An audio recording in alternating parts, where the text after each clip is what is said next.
goodness. Because I wrote this book for everyone, like going like, oh my gosh, am I alone in my setbacks? And am I alone in the things that are the rejection? When you read my story online, you just see, oh, Denny's Waitress sells $1 billion company. You don't realize like, oh wait. The roller coaster in between. Yes. Hey everybody, welcome to the Dean Graziosi Show. I am so excited today because this is kind of unfair to me because not only is our guest amazing and will inspire you and deliver you capabilities and allow you to see a path for this new year, unlike anything you could imagine, but she's a dear friend and I love her and our family loves her. My wife loves her. And I would say, I'm so glad you're here week after week listening to my podcast, but this might be one of the most important podcasts we've ever recorded. So I'm going to tell you, shut off the distractions, pull up a chair, hide in a corner, shut off anything that could put your mind in another direction because you're going to want to hear every word.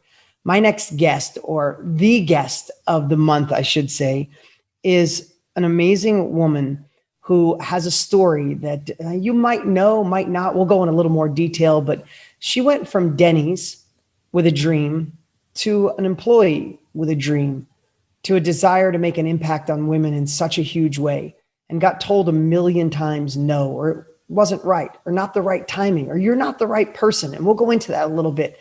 And through perseverance and keep pushing and overcoming obstacles and being resourceful when the resources weren't there and focusing on an outcome, she has built and did build the largest cosmetic brand in America, It Cosmetics, a brand that sold to L'Oreal for $1.2 billion. She was the first CEO in L'Oreal's history.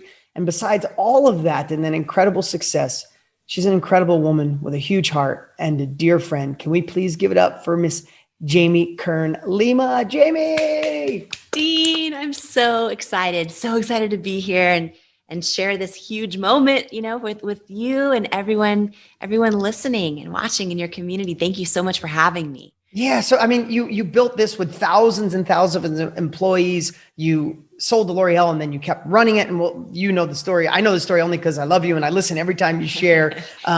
You sold it, you were CEO and you ran it for the amount of time that you decided to, or was in your deal. And now I'm so excited. You got a new book coming out that the world needs. So I want to talk about that too. So there's a couple of things I want to ask you in this interview because I know you so well that I don't think is going to be found in any other podcast or interview you do. And I think I have maybe a little leeway to ask you more personal stuff that I think really helps people because we're in this crazy time, right? The world has shifted. Things might not go back to the way they were. People have to take uncomfortable action like never before. They might have to move in directions that they never thought they had to, but now they must. And you just are such a bright, shining light, and you've been through it and you've been told no. So before I get to some questions that I can't wait to ask you, maybe you could just give a little bit, I know it's hard to say a little bit, but share a little bit of your journey. I know I hit the high levels, but I'd love for my audience that maybe don't know your story to really hear how inspirational it is. Yeah, absolutely. You know, my story really, big picture is about a girl who went from not believing in herself to believing in herself, from like not knowing to even how to hear my own intuition to learning to hear it and learning to trust myself.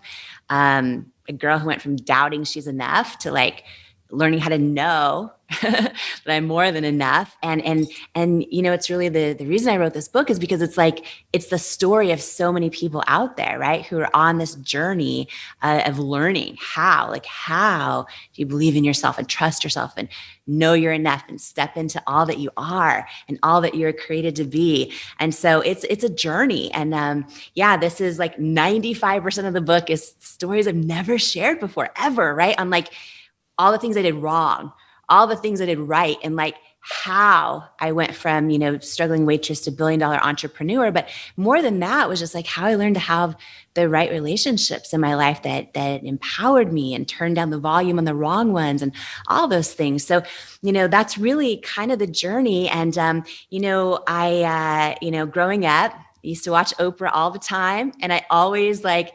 loved how she'd interview and hear other people's stories. And so I always kind of just thought my whole life I would be a journalist where I interviewed other people because I loved their stories. And so I wrote for the school paper in school, and I took probably the lowest starting salary out of school in their history. And I worked in small market television as a one-man band reporter, right? Just scrappy, trying to learn how to shoot video and edit and write stories and all those things. And I eventually was a television news anchor, and I thought that's what I would do my whole career and eventually do a talk show. And it's so funny how, and these are moments for everybody, right? Sometimes it's voluntary, sometimes it's involuntary, like the year 2020 has been for so many people. But I had this moment where I had to learn to trust myself because something happened to me that I thought was a setback as I was working as a TV news anchor. And I was faced with like that decision of like knowing when to let go of a dream is like as important as knowing when to go after one. And what I mean by that is I started getting this skin condition called rosacea on my cheeks, all over my face. And it's for people that have never heard of that before, it's a hereditary skin condition. And so like, for me, imagine if you touched your own skin and it felt like sandpaper with these bumps everywhere and everything's bright red.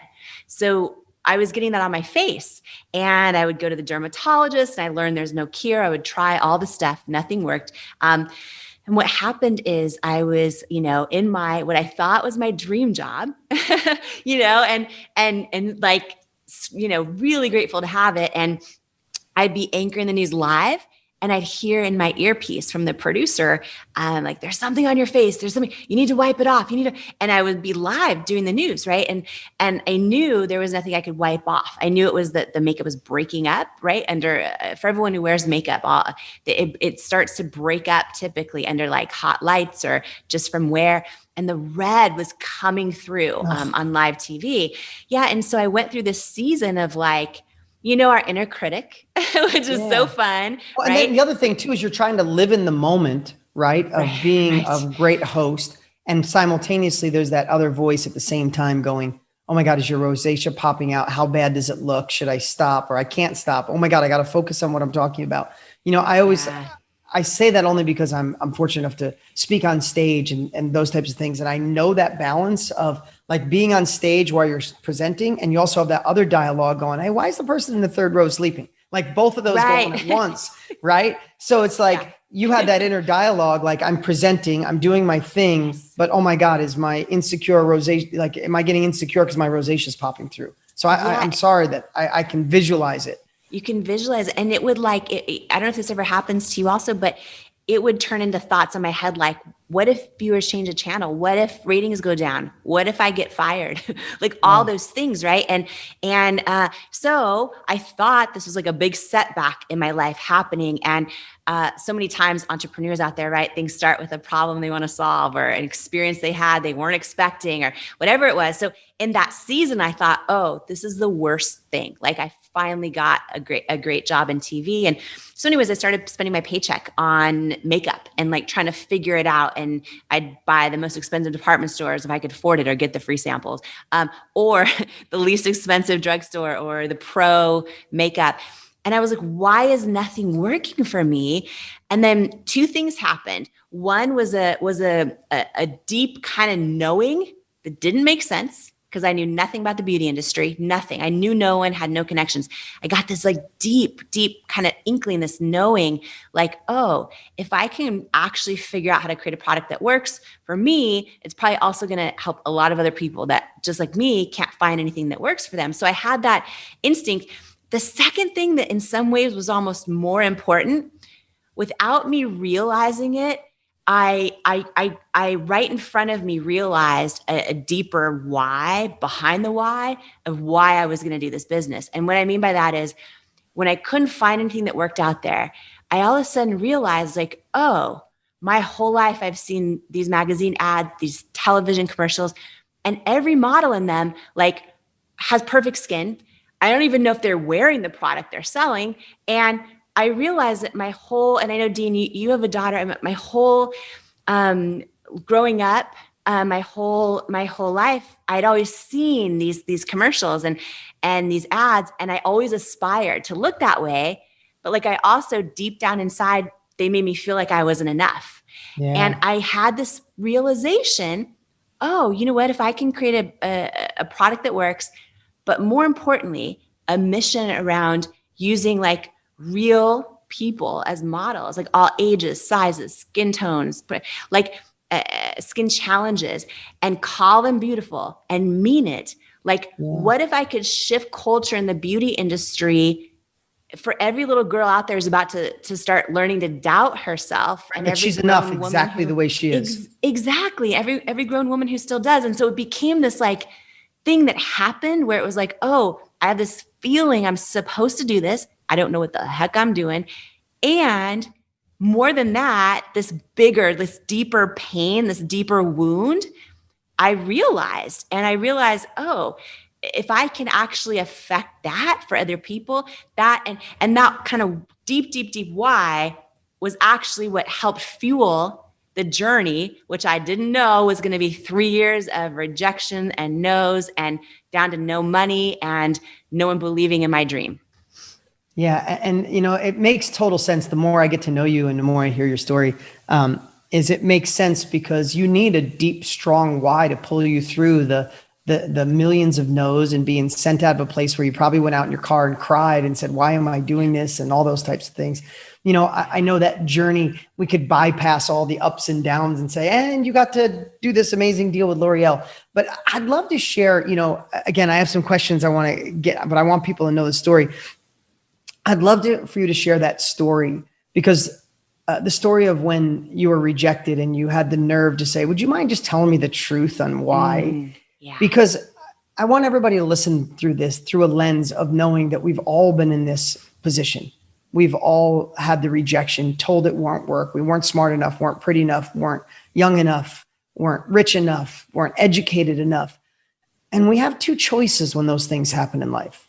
We let it accumulate and we let it build up to a point where you go, maybe I'm not good enough. Maybe I'm the wrong size. Maybe I'm wrong shape. Maybe I live in the wrong area. Or we find a way to make it our strength. It becomes the anchor you drag across the desert or the wind behind the sails as you go across the ocean to new frontiers. And I know it's a subtle little difference. And one of the things I hope that I always say in on this podcast is take what serves you from this and put the rest on hold. But in this shifting time of uncertainty in our world where you don't know what's going to change, we don't know what's next. Maybe your career, your life, your business has shifted. We need that. We need to be armored. We need the tools and we need the mindset to go, okay, this was a setback. This was maybe designed for me. As hard as it is, that's a must. If you are listening to me, you want another level of life. And that's why I love having Jamie here. And I really want you to hear this story, but put yourself in these shoes. And then I got some great questions I think will anchor in how Jamie got there. So, it's funny when you said that one story of rejection, literally like 100 first entered my mind. There were so many, Dean. It was, I thought when you just launch a product, if it works, like it's just going to sell, people are going to get it. And, it was every retailer was saying no, every department's or QVC. My dream was to go on QVC and prove live the product works. I don't need a fake ad. And, I want to show live, right? Those were all my dreams. And every single one of them said no, like for years. And so we got to this point where we were down to under $1,000 in our bank account, which was our company bank account, but also our personal bank account. And we got an inbound interest from a private equity company who saw like how good our product was, right? And because we were selling like 2 to 3 orders a day on our website. So somehow they heard about it. And I was so excited because this was a private equity company that had created so many products most of us buy in grocery stores and things like that, not created them, but invested in them a lot of times when they were small and helped them scale to be household names. And I thought, oh my gosh, like if they invest in us, A, we're not going to go bankrupt. B, maybe they can use their contacts or their leverage to help finally get us into some of these retailers that I'm dreaming of selling my product in, who all keep saying no and we're not the right fit and all that. I was so excited. And so we took meetings. We started the meetings process and it was going really, really well. Then the diligence process where they do like your projections, your financial, all that stuff. We got down to the final meeting and I was like, and my husband and I flew in for it. And I thought like, all, like I was so excited. Right. And, cause it really sucks when you don't know how you're going to make it and you have no proof of your own, you're working straight off of courage because there's no proof that you're going to make it through this. You get courage and dollar hot dogs from this Costco stand. And you know what I mean? And it's just like, been there. So, yeah. So we flew out and I was like so fired up. And I'll never forget this. My husband, Paulo, was standing right next to me, and their head investor was about 3 feet from me. And, you know, they're super nice, super kind, everything. And then he says to me, he's like, so we're really rooting for you, and thank you for all this info and all the meetings. And we love your product, but we're going to pass on investing in IT Cosmetics. It's a no. And I remember looking at him, and now I was so used to hearing no, right? So by that point, so I was like, oh, okay. Can you share like why? Like why? Because feedback's almost always a gift. Yeah. And I'll never forget, he was like 3 feet from me, and he goes, well, do you want me to be really honest with you? Like really honest? I was like, yes, please. Absolutely. And he looks at me and he says, I just don't think women will buy makeup from someone who looks like you, you know, with your body and your weight. And I remember in this moment, like 2 things happened that were for me. I felt a punch in my stomach just now. So I can't imagine. Yeah. But like, it was like, I remember it was weird. It was almost like I was watching his lips move and these words come out. First thing is I felt like a lifetime of body doubt and body doubt and self-doubt, like flood my whole body. But I felt like I was staring my own fear in the eyes, right? Because obviously this was a situation I'm very aware of my whole life, anyone who struggled with body image issues and stuff like that. So I was watching him say that. I felt like I was staring my own fear in the eyes, and I needed to keep my faith bigger than it. But I also got this gut feeling, right? And if we ever truly like do the work of learning to hear that inner knowing, I instantly got this gut feeling while he was talking that said he's wrong. God. But I also knew, like, if I was ever going to prove that, I had to figure out like how to believe it for myself, right? And the other thing that happened was, and I think in life we can, you know, take the route of, oh, poor me, I'm a victim of this dude saying horrible things. It's like, I actually felt I didn't even get mad. What's crazy about it was I realized in that moment, him saying those words, him passing on investing in my company because of my body, my weight, I was like, oh, you know what? This deep why that I know of why I'm doing what I'm doing to help shift culture and beauty, like, he is just a byproduct of the same things I saw growing up. He in his whole life has only learned you have to look one certain way to sell product. Right. You found a way to actually anchor in your thought process. I did. Right. Yeah, like, oh my God, this is more proof that I'm right. More proof. And I'm like, wow, he was a guy, and some guys do wear makeup. He was a guy who didn't wear makeup. I don't even know, you know what I mean? So he directly wasn't affected by that industry. And even he was direct, you know, he was affected by that industry. Right. And he has daughters too, and all these things. And he was making a decision based on his life experiences that told him what was going to succeed and what wasn't. And I realized how he was impacted by the same thing that was going to now drive me to, right. And again, it was a long time after that meeting where I still got knocked down, said no, all those things. But I used what he said and turned it into fuel, because I knew that my mission mattered. I knew it mattered, even if no one else got it at the time. And not to jump ahead, by the way, but just to share this for anyone who's dealing with a big setback right now, like, I really believe it comes down to our mindset and to how we handle it and to how we don't let it turn into doubt in our own head, learn to turn down the volume on it, learn to turn it up into fuel. Because just to share this, in case someone doesn't listen to the whole show, you know, fast forward a bunch of years, a lot more rejections, all those things, like 6 or 7 years later, when we sold to L'Oreal for $1.2 billion cash, their largest acquisition in their history, I got an email from him got an email from him. And I want to tell you one more thing, Dean. I don't think I've ever shared this. I want to tell you this part too. Okay, really fast. Sorry, I'm so excited right now. Good. Okay. No, please. I'm loving this. Because I wrote this book for everyone, like going like, oh my gosh, am I alone in my setbacks? And am I alone in the things that are the rejection? When you read my story online, you just see, oh, Denny's Waitress sells $1 billion company. You don't realize like, oh, wait. The roller coaster in between. Yes. And sharing those hard, those things, the rejection, like that's how we know we're not alone. That's how we know, oh, it's not personal to me. Oh, I got to keep going. If my gut's telling me right, I got to keep going. So I get this email from him the day we sold to L'Oreal, and he says, congratulations on your deal. I was wrong.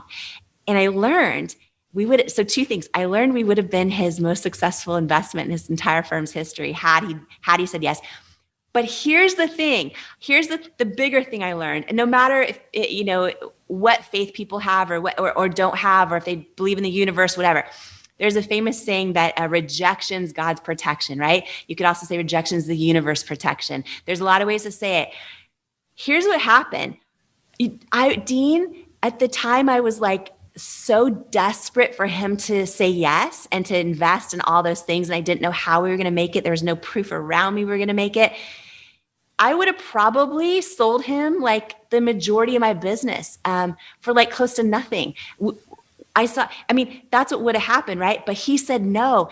And because he rejected me, and even though it was so painful, when we had years of rejection, because of all those rejection, because of no one believing in us, by the time we sold to L'Oreal for 1.2 billion, we did have investors by that time, but we had stayed the largest shareholder all the way through the sale, right? So like, had he actually said yes, I wouldn't have ended up the largest shareholder. My whole life would be different. Do you see what I'm saying? Yes. And it's like, when we go through seasons of hardship, whether it's all the uncertainty, the unfairness, the disappointment of 2020, whether it's other things happening in our own life, I just think that how we handle it and how we keep going and how we learn to trust ourselves, even when there's no proof around us. Like, to me, that's how we stay on track, not just to turning our setbacks into our setups, but also in all the rejection and all the hard times.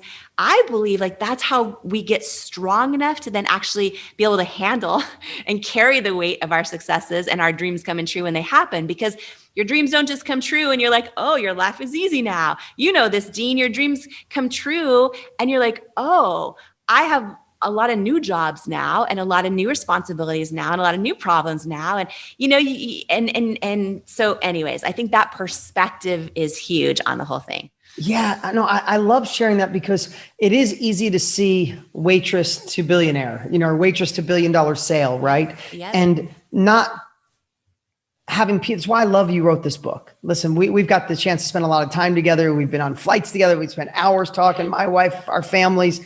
Yeah. And I love how you share that journey, because it doesn't matter if you're starting from where you were at Denny's with a dream. You're in the middle of, as our friend Jenna Kutcher says, the messy middle, right? Or you're on the end looking for the next level. Like, the way you talk, the way you write, the way you relate is written for anyone, guys too. I mean, all of us, written in a way where it's more than hope. I think hope is we all need to have hope, but we need the ability to bounce back after rejection. Just Sunday, I flew to Las Vegas. I got invited to speak at an event. It was a virtual event in a kind of arena. And there was 32,000 people at the event, virtually all around the world.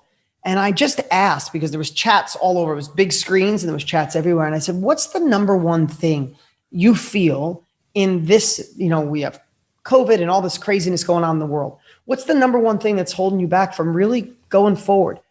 And I have to tell you, the number one thing coming up on the screen was rejection. I was thinking uncertainty or fear, which was huge too. Fear, not everybody uses the word uncertainty, but rejection seemed like every third one, Jamie. It was like, I'm afraid of rejection. And I think we all have this fear internally of like, what if I go for who I feel God designed me to be? Or God, like you say, the universe, but I believe in God and I believe God designed us for more. I believe, and I know you do too. I know it's easier to believe when you're on the other side, guys. I understand that. but I believe all the obstacles in your way are designed by a bigger God, the universe, what you believe, a bigger purpose, because you don't get to enjoy the fruits of your labor without paying your success tax, without being told you don't have the right body, you don't have the right look, and still walk out. I mean, I used to use a silly analogy, like if there was a success auditor, could you imagine after 2,000 or 200 other no's, getting someone to look you in the eye 3 feet away and say, you don't look the part, it's never going to work? Could you imagine if there was a success auditor watching Jamie go out in the car and go, that's probably it for her. She's probably done. And then the next day, a little bit of self-doubt. By day 3, she's back in the game, making phone calls, pushing. Could you imagine the checkbox you'd get? Like, wow, okay, she's on her way. And I want you to think about that as you listen to Jamie. When she tells you there was hundreds of no's, she's not exaggerating. When she tells you that someone looked in her face and told you you're not the right look, not the right shape, not the right body. I mean, I can't even imagine that. And dudes don't get to experience that, right? We don't. You can't. I don't even think we could put ourselves in those shoes, down to $1,000. Your husband believing you as well. You're working as partners. That's another question I want to ask, is keeping that balance in a relationship too. But the reason I love that you're putting your work out there, and you don't need to do anything, Jamie. So I honor you that you took the time and obsessed on writing this book, that you're getting it out to the world. It comes out like next week, I think. And you have to get it out there. And so with that, if you could put this is a long question. When people are on the other side, you made the sale, I have 13 companies and all this stuff. You go, well, you're on the other side. In hindsight, I know that now it's really probably evident for you to say, at least with me, that my next level always lived on the thing I feared the most, or I was afraid to face, or the obstacle I had to overcome. Putting yourself back in those shoes with all the no's, if there was 2 or 3 things you could give someone right now who's feeling like, if I go for who I want to be, my husband might even reject me. The universe might reject me. If I put my brand out there, they might reject me. What are some of the things that allowed you to rebound from rejection? Yeah. Oh, such a good question. I'm so excited about this, because literally, if someone's struggling with rejection, this book is for you. If someone is scared to be rejected, this book is for you. And one thing to share on something you just said too, Dean, you talked about flying on the airplane, right? Like, and you, your family, all of us. I just want to share something of why I love your podcast so much, because I feel like it's so rare. So for me, whenever you and I and our group of friends and your family are on a plane, even if we're going to the same event, right, or whatever it is, that time on the plane is like the only time just about where we're not on our phones. We're literally having the best conversations. I know. Like, they fill my soul, right? And I feel like your podcast is that way. And I'm just having this moment where every single person in your community right now, I feel like right now we're all together, all of us on a plane, meaning like we're in one space. We can't go off and do a million other things with a million other distractions.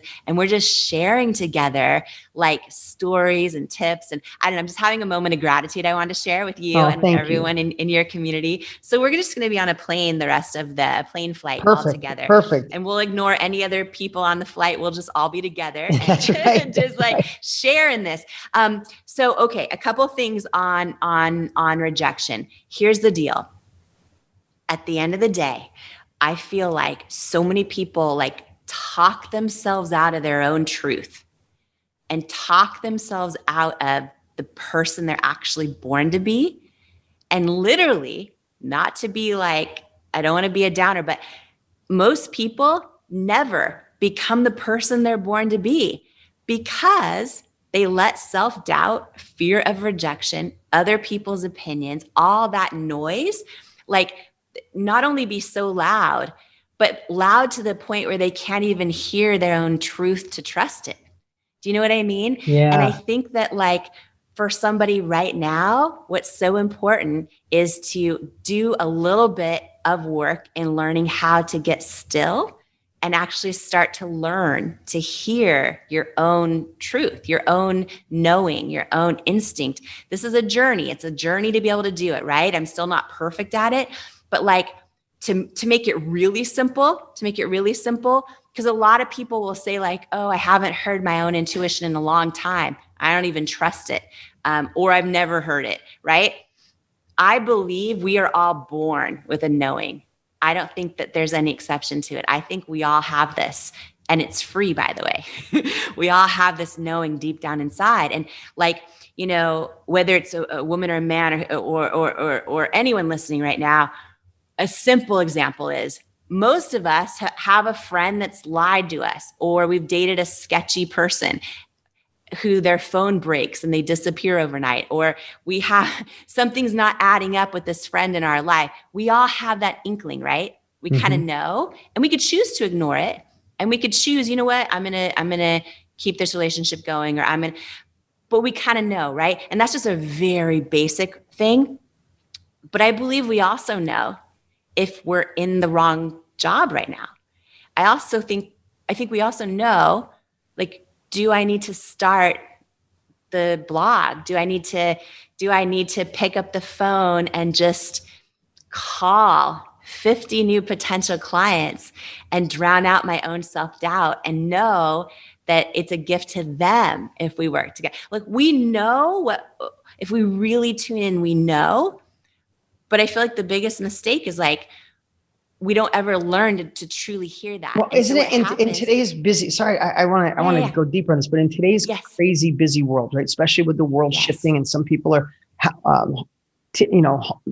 teaching their kids at home, homeschooling and working from home and job balance and life. And I also believe that COVID, I think the world is asked for time to reflect, and the universe kind of gave us that with COVID, right? We get to analyze our lives on where we are. Like, is this the path you want to be on for the rest of your life? Or are you are you part of my tribe and my community and listening to this podcast because you know it's time for you to shift, but you feel scared. You feel, what if you're rejected, or you feel like an imposter? And we'll talk about that in a minute.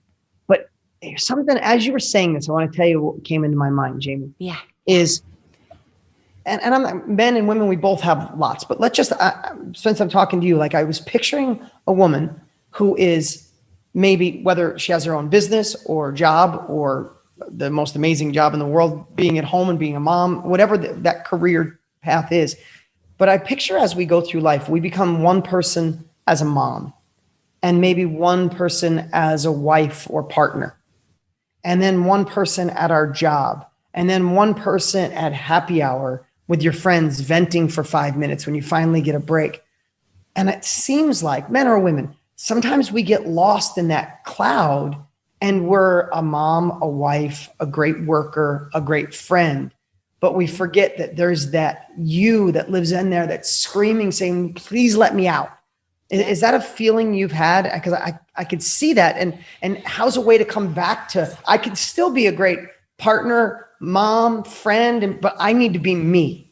Yeah. And I think that it's so easy. And by the way, not to be way off topic, but busyness and all over the placeness, which is so tempting, busyness is like, it's an addiction, first of all. And it's like any other addiction where it numbs us and separates us from ourselves. And it's very easy to not feel anything when we're all over the place. And also to think that we need to be all over the place, right? Like, oh, I've got to be a friend, and I've got to see my family, and I've got to, and I'm failing, trying to homeschool right now. And it's very easy to do all that.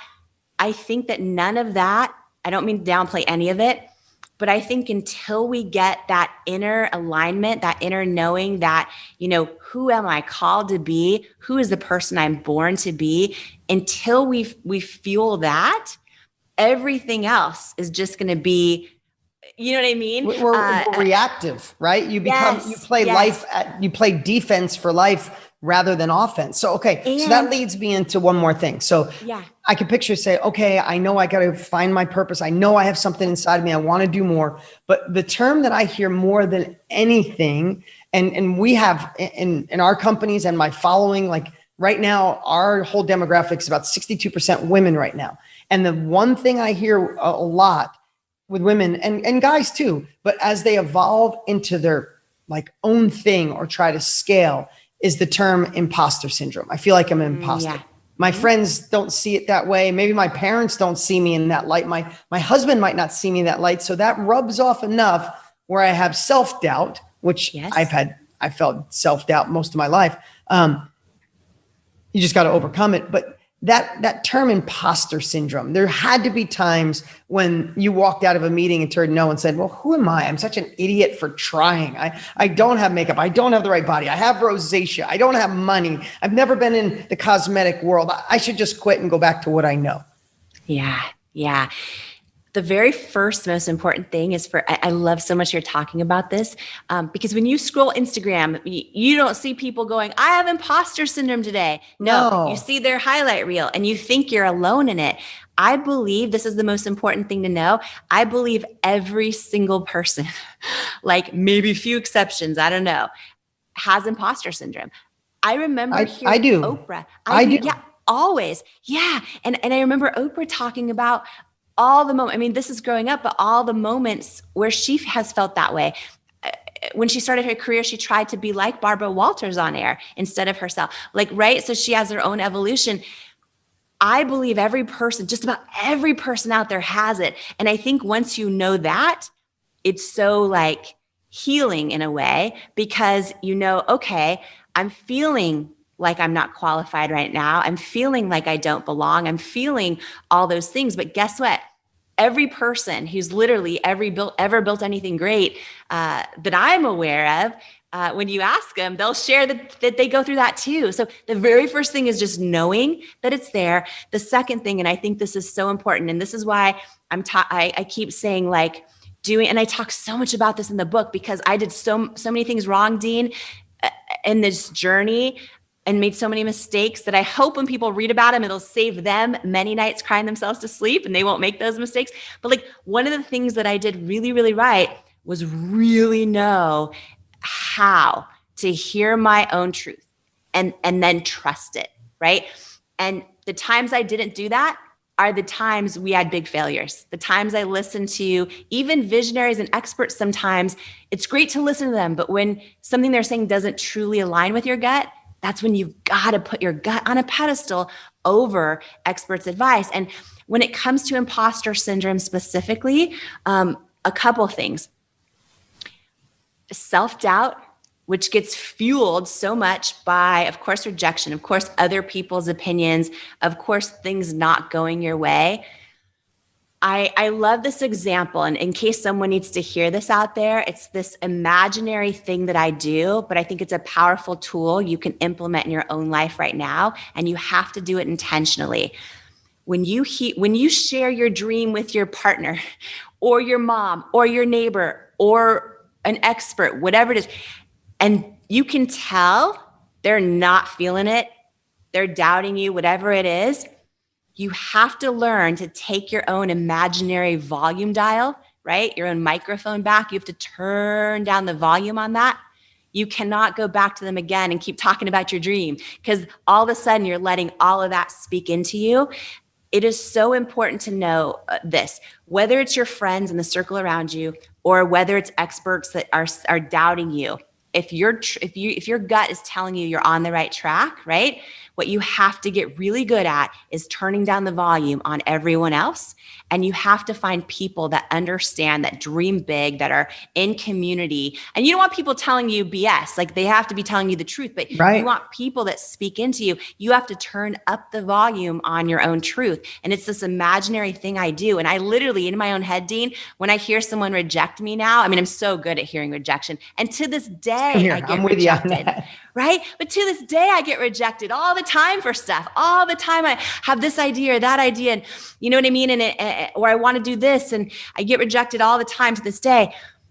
Which, by the way, back to our point, all this hardship we're going through, it makes us strong enough to be able to carry the weight of where we're called to go. So where I'm called to go, I'm still getting rejection, but I'm strong enough now where I don't cry myself to sleep 3 nights in a row like I did for many years. Right? I wrote a whole chapter once called "The Power of You Can't," because you can't, or rejection can be cumulative, where you go, hey, I had 100 no's. I don't have a good brand here. Let me go back to what I was doing.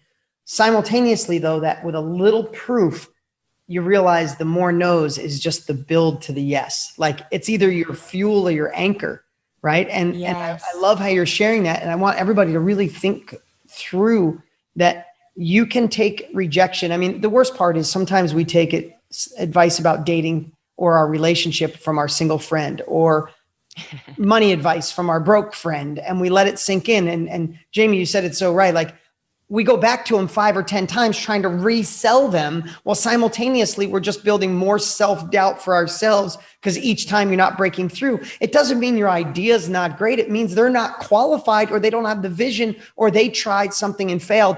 And one more thing I want to share, and that I had a dear friend who has passed. He was born with a rare disease. They told his parents he had a couple of weeks to live, and he lived till 42. And had a freak accident in his wheelchair. It's the only reason he's not with us. His name is Sean Stevenson.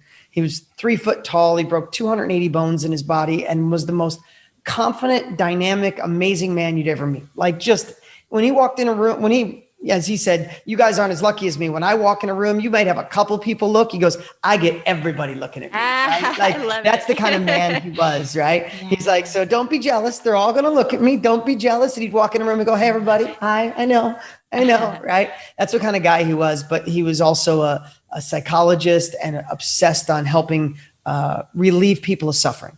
And I just want to share one thing that came to mind when you were talking. He said so many times in life, we don't realize when we have a dream, a goal, a desire, a passion, if the people around us that we spend too much time with don't support us, we feel bad for burning our light so bright. So what we do is we turn it down. And I just, when he said that, I'm like, wow. He said, do not turn your light down. Burn so bright that eventually they'll come to the light. And if they don't, that's okay. They have their own journey. And it just made me think of that. Like, don't dare turn down your glow for someone else. Yeah. And so many times people feel like they need to listen because it's their partner or their family or their close friends. They've been friends for 20 years. And so many people, they love, like, and here's the thing, a lot of people around you, they love you. They want the best for you. They're giving you their best advice that they don't believe in your dream. They're giving, like, they care about you. They have good hearts, but like, they only see things through their own lens of experience and limitations. And they're doing the best they can. And it's hard sometimes to go, okay, I need to love all of them from a new boundary, a new distance. And I'm going to talk with them about The Bachelor tonight, or I'm going to talk about the weather or what we're going to cook for dinner Friday.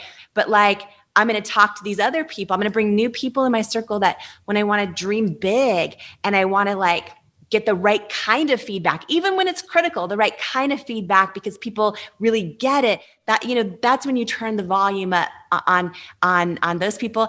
And then that's when you still love all the people that you love, but like, exactly, because energy is contagious, right? So, absolutely. So exactly what you just said, the more you have that around you, not only the more you dim your light, but I feel like subconsciously as human beings, we start to dim our own light also to have love and acceptance around us and to match everyone else's energy, and we lower our vibration. It's contagious. So just being mindful of that is so powerful.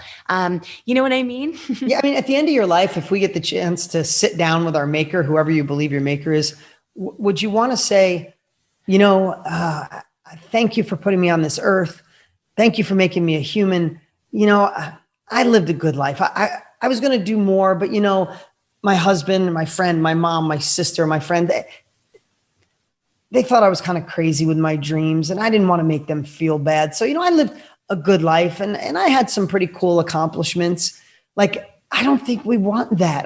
I think that would be a moment as it was coming out of your mouth. You'd be like, could I go do a do-over, please? Give me one more shot. I want to go. Like, I think more than anything, we would love to be able to say, hey, you know, my friends weren't as crazy and didn't see the potential I had in me, and that was okay for them, but I went for it anyway. I think we'd be okay, even more so than a good life, to say my life was kind of a roller coaster, but I went for it. I found my dreams. I overcame the imposter syndrome. I overcame rejection. I went for it. And I don't think you can end that story if you get up, you know, you say, if you fail once, what do you do? Try again. If you fail another 100 times, what do? You try 100 different other ways to overcome it. I don't think you can have that conversation without saying, and finally I had the breakthrough, and I got to lean into this full potential, and I got to live a more fulfilled life. And I feel like I squeezed all the juice out of life. Thank you for giving me this opportunity. I think of those crazy things in my life when I'm going to let someone's opinion stop me or a no stop me. I'm like, what am I going to say to God when I'm sitting next to him, that I wasted this life he gave me? Hell no. Because of someone, fear of rejection. I love this. So anyone listening right now who needs this, like even taking that story you just shared, right? And it's like remembering that when you're about to be afraid to do something because you don't want to face rejection, right? And go, which would you rather have? Would you rather have stay in your comfort zone and not be rejected? Or would you, right? But then arrive on that day knowing, oh, I didn't step into all the person I was born to be. I know. Right? So which is stronger? And the other thing too is the reason I love that you wrote this book. I love this book, and I can't wait to get the audio because I've already gone through so much of it reading, but I love listening to audios. But here's what I want to say to everybody. Some of you are thinking right now, Dean, Jamie, this sounds amazing. I love listening to you, but I don't have a lot of positive people in my life. Here's what I want to tell you. Neither did I. And I don't mean that in a bad way. I love my family, but I had to turn to books. I still listen to a book on audio every day of my life while I exercise. And I exercise probably 6 days a week. So 6 days a week, there's an audio in my ears because that's the people I surround myself with. When I want to learn how to overcome rejection, obstacles, be better at marketing, sales, I find people who've already been there. And I find people who are playing the game at the highest level. And I find people that are willing and amazing enough to take the time to dedicate their life and their story to share what they've been through. And that's what you've done. So today, I love the fact that we're sharing this. But if this resonates with you, then go make sure you, first of all, go to Instagram and say hi to Jamie because she's got a great page. And I know you don't do a million things there, but I love everything you're doing on your Instagram. But also, I know your book's coming out. If anything we did today resonates, go grab this book, share it with a friend. This podcast, take a screenshot, put it on Instagram and tell your friends if they need this, if they feel rejected, they want another level, they feel burned out, they don't feel they're living on purpose. Get them to listen to this podcast so you can help them. Listen, I do podcasts every week. I don't get paid to do podcasts. I don't even run ads on my podcast. We do this to give back to our community. And I would be doing you a disservice if I didn't say that to not go get this book and learn more. And especially we got to touch a little bit. I know you've shared so many secrets in the book. So I go on a rant because I know what this could do for people, but why did you don't need to do anything. You don't need to write a book, Jamie. You could be sitting on a beach right now with like 10 Coronas or pina coladas lined up and your kids playing in the sand and your husband, kite surfing or something. Why'd you write this book? I literally wrote it because I feel like, every single thing I've gone through, for me, it's worth it if I can help, if it can be of service to someone else. Like that's it. I think 8 years I've had lit agents wanting me to do a book, hiring a ghostwriter, all that. And I said, no, I didn't do it because I wanted to write every single word myself. I wanted it to be so authentic that I know that and that's what I believe part of everyone's calling is in life. That's why I think everyone has a story to share. Everyone has. For me, it's like I've figured out the hard way how to, create a new circle around me. I figured out the hard way how to endure hundreds and hundreds of no's and rejection and get back up and keep going. I figured out the hard way how to nurture every relationship. And L'Oreal was a no for 3 years. And how did I navigate that to turn it into a $1.2 billion cash deal and have them make me their first woman CEO of a brand in their 107-year history, right? How? For me, the bigger win isn't those things. The bigger win is if I know I lived through all that and someone else on their own journey of going from not believing themselves to believing themselves, learning how to trust yourself, right? Learning how to know you're enough, learning how to know oh, this is how I hear my gut, how I step into all that I'm called to be. That's why I wrote this book. And one thing to share, because I literally love what you just said. And I love listening to you as a mentor before I met you, right? Oprah, and by the way, books have been my mentor too. When we talk about creating a new circle, it doesn't necessarily need to be people, right? It's just the right voices that you're letting in and that are fueling you. Like I watched Oprah my entire life. She was my mentor from afar, and I had never met her. I share a crazy story in this book about when I did meet her and how she became my mentor in real life, and how she was the very first person to read this book cover to cover, by the way. And I wanted her blessing on some of the crazy stuff I share in here about her and about everything that's happened. Tony Robbins, right? Like when I was a Denny's waitress, as you know, I would save my tip money to buy his personal power tapes. Like hearing those audio tapes for me, whether it's a book, right, help me believe that where I came from doesn't determine where I'm going. And so that was someone in my circle who I had never met. So when I was just with you and him speaking, doing a keynote on his stage, full circle moment, right? But whether it's a book, whether it's going to a Dean Graziosi event, whatever it is, that's also our circle around us that helps fuel the person that we're called to be. So I mean, my life shifted because of Tony's course 2 decades ago, right? It put me on a path to obsess on self-education.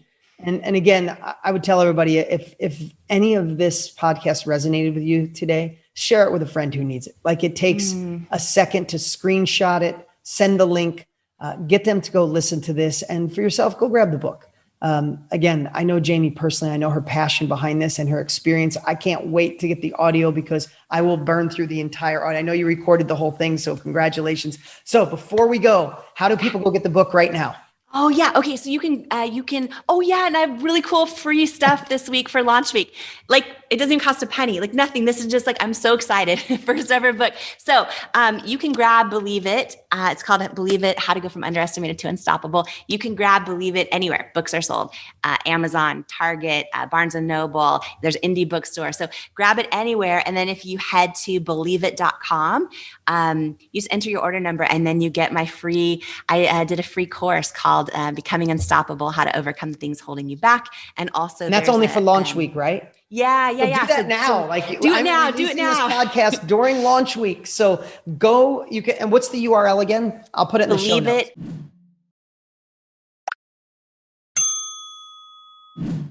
Yeah. So the book is Believe It. And then the URL is the website, believeit.com. Just believeit.com. So go to believeit.com. You can get a link to any one of those places to buy online. Then you come back with your receipt number and you get cool bonuses from Jamie for free. Yes. Jamie, thank you so much for being here today. Thank you for taking the time to share what's in your heart. I can't wait to listen to it from beginning to end. I love what I've read so far, but I comprehend listening. So I'm like, I'm waiting for the whole thing.